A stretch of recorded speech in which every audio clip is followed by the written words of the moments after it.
Ассаламу алейкум, братья и сестры. С вами как всегда Чечен Синдром. Друзья, сегодня хотелось бы поговорить о таких вещах, как ложные знамения. К большому сожалению, но такие знамения-фальшивки сегодня нередко можно встретить во всемирной паутине. Начнем вот с этой фотографии, что вы сейчас видите на своих экранах. Сделана она в городе Аргун, Чеченской Республики, в центре города, где обычно устанавливали новогоднюю елку. Сейчас на этом месте находится комплекс Аргун-Сити. Данное фото отредактировано в программе Photoshop. Не буду приводить описание фотошоповского инструмента, которым сделана подделка. Скажу только, что сделано это крайне непрофессионально и грязно, несколькими мазками. Кто немного разбирается в фотошопе, знает про инструмент Smart Tool. Рассказывать о поддельности этой фотографии долго смысла не вижу. Аргументы за ее оригинальность выглядят по меньшей мере смешно. Защитники этой фотографии могут клясться мамой, приводить в доказательство рассказы о том,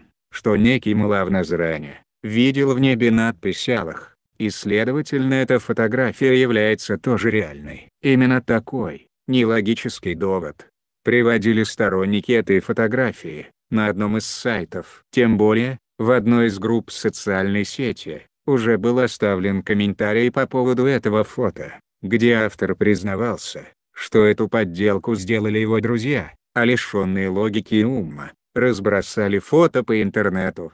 Друзья, следующая фотография не рекомендую смотреть слабонервным. Эта фальшивая история была распространена в интернете под названием «Мучение в могиле». На фотографиях, якобы молодой человек 18 лет, умерший в одной из больниц Омана. Труп парня был якобы выкопан из могилы через 3 часа после его похорон, по настоянию отца. Однако позже выяснилось, что это выдуманная история, и что на фото вовсе не парень, а труп девушки-блондинки. Причины ее смерти на разных сайтах пишутся по-разному. На одном сайте писали, что ее извлекли из воды, на другом, что она сгорела, а где-то было написано, что этот труп был найден в лесу.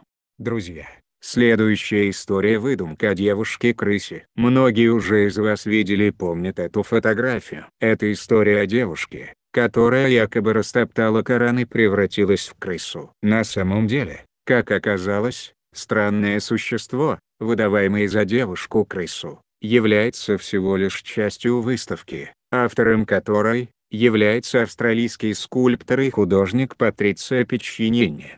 Друзья, а далее рассмотрим несколько видео. Вам уже знакомо, наверное, вот это видео. Совсем недавно оно пользовалось большой популярностью, где рассылалось в разных социальных сетях. Это видео можно встретить под названием «Реакция раковой опухоли на чеснок». Непосредственно на этом видео, на фоне звучит сура из Корана. Есть другая версия видео, где человек за кадром говорит, что это, мол, вырезанная раковая опухоль. На самом деле, друзья, раковая опухоль выглядит совсем иначе. Я не хочу здесь сейчас выкладывать ее фотографии. Кому интересно, можете погуглить. И да, убережет нас всех Аллах от этой заразы. А то, что мы видим на видео, это всего лишь ферромагнитная жидкость. Эту жидкость вы можете даже и сами изготовить в домашних условиях. А теперь к следующему видео, друзья. Это видео под названием «Ломает стекла мечети во Франции». Где-то полгода назад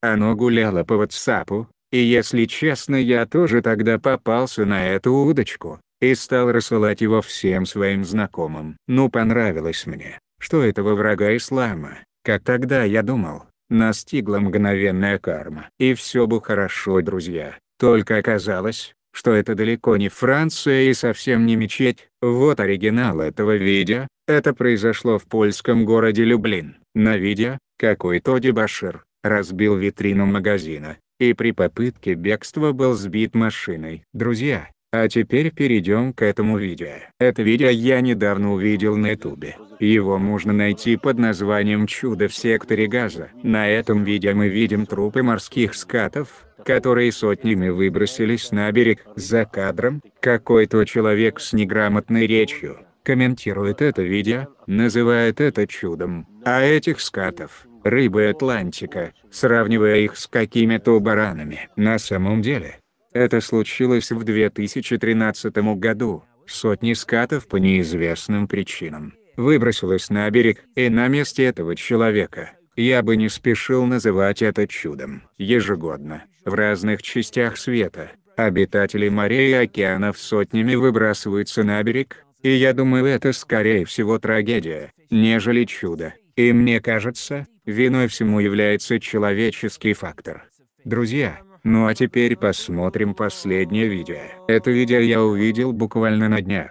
На ютубе. Оно там под названием «При чтении Азана цветы раскрываются». Здесь мы слышим, что за кадром кто-то делает, азаны прямо на наших глазах распускаются цветы. Мне стало интересно, так что же это за такие удивительные цветы? И в общем Google, хорошо что он есть, выдал мне, что это цветы под названием энатера. Эти цветы имеют одну особенность – распускаться в вечернее время, во время захода солнца за считанные минуты. А теперь другое видео с этими же цветами. Как мы видим, здесь не звучит азан, но энатера все же распускается, и все по воле Всевышнего. Ведь все мы слышали, что даже лист не может упасть с дерева без его ведома. Друзья, в завершение хотелось бы сказать, так кто же выдумывает эти фейковые знамения, и для чего это делается? Неужели эти люди таким способом хотят привлечь в религию людей? А разве эти люди не задумываются, каково же будет состояние того человека,